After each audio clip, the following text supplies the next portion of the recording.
มาแก้ข้อที่6เนาะข้อที่6ถ้าต้องการปรุงแต่งธาตุละลายซึ่ง2 ลิตร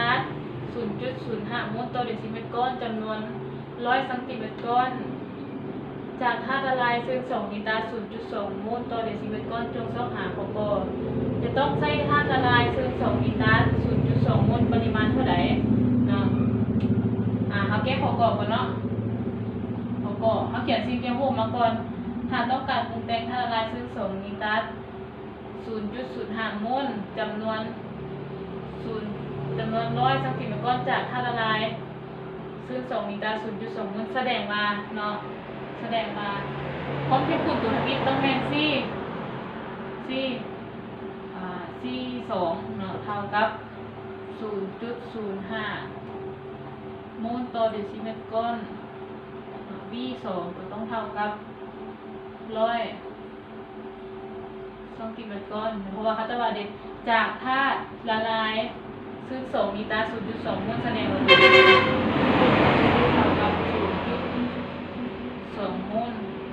ต่อเดซิเมตรก้อนแสดงมาอยู่ในนี่เขาต้องถามมาจะต้องใส่ธาตุละลายซึ่ง2 ลิตร 0.2 โมลปริมาณเท่าไหร่แสดงว่าเขาถามหาปริมาณของ V1 นะมันต้องใส่เท่าไหร่นะแสดงว่าเขาสามารถใส่สูตรได้สูตรก็ต้องแม่น C1V 1 เท่า C2V 2เนาะเขาประเทศถอนสูตรเลยเนาะจะได้ซอกหา V เนาะมัน C V1 ก็ต้องเท่ากับ C2V2 ส่วนให้ C1 คูณแยกมาเป็นหาร C1 เนาะเท่าแทนค่าใส่เนาะ C2 เป็น 0.05 คูณให้ V2 เป็น100ส่วนให้ C1 เป็น 0.2 ออกอยู่25 ซมก้อนเนาะแสดงว่า V1 เท่ากับ25 ซมก้อนอันนี้เป็นข้อกวันนี้มาต่อข้อขอเนาะข้อขอเขาถามหาธาตุละลายที่เจือจางแล้วเนาะมีซึ่ง2 ลิตรละลายอยู่จากกล้ามแสดงว่าเขาถามหามวลสารเนาะถามหาเป็นมวลสารแสดงว่าเขาหา M ของที่ B ซึ่ง2 ลิตรนี้เท่าไหร่แต่มาก่อนเขาจะไปซอกหามวลสารไปเขาต้องไปซอกหาจำนวนมวลก่อนเนาะจำนวนมวลก่อน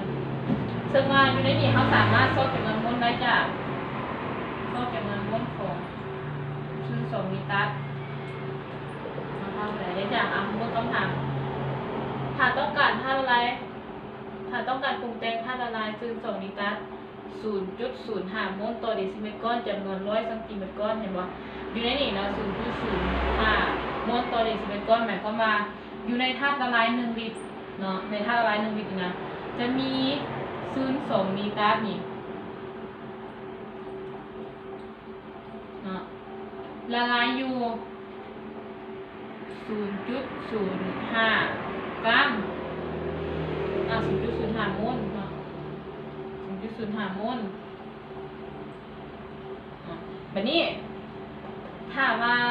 อยู่ในข้อก่อนเนาะถ้าไล่ออกเท่าไหร่ข้อก่อนเนาะถ้าไล่ออกข้อก่อ V1 เท่ากับ25 ซมก้อนมองเท่าไรเมื่อกี้นี่เนาะแล้วถามว่าธาตุละลายสูตร25 ซมก้อนเด็กเนาะอยู่ในนี้เขาเปรียบเทียบเป็นลิตรเนาะเขาเป็นเปลี่ยนซมก้อนนี่เป็นลิตรเนาะ25 ซมก้อนเนี่ยเปลี่ยนด้วยเอาที่ซะเนาะ1 ลิตรนี่เท่ากับ 1,000 ซมก้อนวันนี้25 ซมก้อนสีเท่าใดอีกเนาะอีกจึงเท่ากับ25 หาร 1,000อีกจึงเท่ากับบวกอยู่ 0.025 ลิตรเนาะแสดงว่าถ้าว่าปริมาตร0.025 ลิตรเด็กเนาะ มันสิมีซึน2นิวตันละลายอยู่จากล่างจากโน้นเนาะมี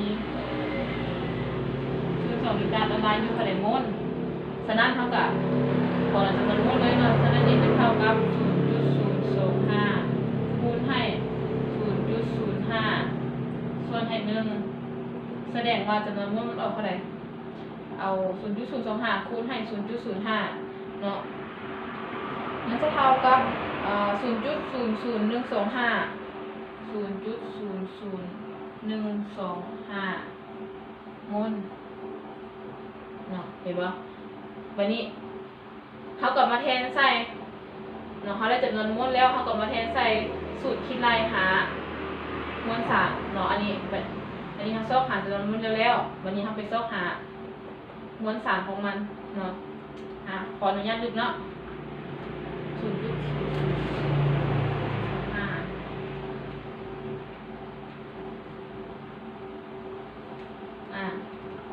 แสดงว่าจำนวนโมลเนาะจำนวนโมลมันเท่ากับ 0.00125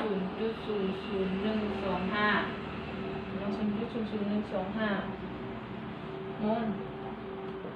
เขาสามารถใช้สูตรเจ้าหาจำนวนโมเมนต์ n เท่ากับ m น้อยส่วนให้ m ใหญ่เห็นปะเนาะซึ่งว่า m ใหญ่นี่เนาะ m ใหญ่นี่เป็นมวลสารโมเลกุลของธาตุอะไรก็คือซึ่งส่งนิวตันเนาะก็คือm ใหญ่ของ b เท่ากับซึ่งนี่มีมวลสารอยู่207เนาะ207นี่อันนี้เป็นมวลสารที่มีอยู่ในตารางธาตุมวลเราไปเบิ่งเอา Pb มี207เนาะบวกให้นิโตรเจนแมน14คูณ2ก็เป็น28เนาะบวกให้ออกซิเจน16คูณ3ออก48คูณ2ออก96เนาะ96วันนี้3ตัวนี้บวกกันเนาะรวมออกมาเป็น331 กรัมเห็นบ่บัดนี้เฮาก็มาเทสเอาสูตรเลย m เนาะเขาจะได้ m เท่ากับจากหารเนี่ยเป็นคูณเท่ากับ n คูณให้ m ใหญ่เท่ากับ n เท่าไรออกแม่น 0.00125 คูณให้ m ใหญ่แม่น331เนาะฉะนั้น m จึงเท่ากับ 0.41 กรัมอันนี้เป็นผลออกของขอไข่เนาะ